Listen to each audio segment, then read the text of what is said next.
What are the advantages and disadvantages of waterfall model of project management? As with most methodologies, the waterfall model comes with just as many benefits as constraints that can impact a project. Let's look at some of the benefits and constraints you will need to balance with getting your project out of the door. Advantages. Number one, the project scope stays relatively static, meaning cost and timelines can be determined early in the project. Another advantage is that by completing a full design early in the project, changes to systems stay minimal, meaning the cost to fix and alter designs is kept low. Another advantage is that a structured approach to project means that everyone understands what needs to be done and when. Subject matter experts can effectively plan their time over the fixed period. Another advantage is that by having detailed documentation and designs, a project can lose key members without too much hassle, since the documentation describes in reasonable detail how any subject matter expert of the product or skill are needed to complete the work. Let's see what are the disadvantages.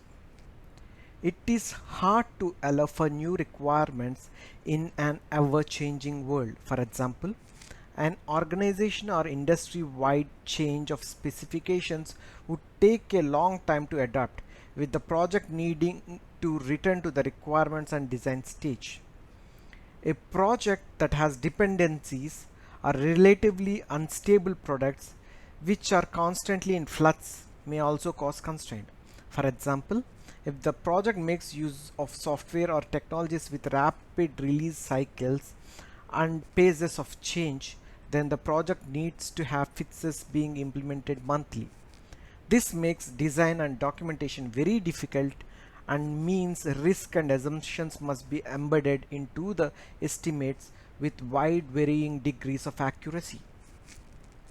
It is difficult to estimate the total time a project will take to complete. Each organization has different process and each project has different issues, including SME shortages, long delays in provisioning software, and a lengthy approval process. Another disadvantage of waterfall model is that a large amount of contingency is often added into timescales. From the start of a project, lot of subjects and outcomes will be undetermined and only put into production in the final stages of the project. This creates risk, which gradually diminishes as the project progresses. Whilst this risk can be decreased with good practices, it still creates a good deal of uncertainty.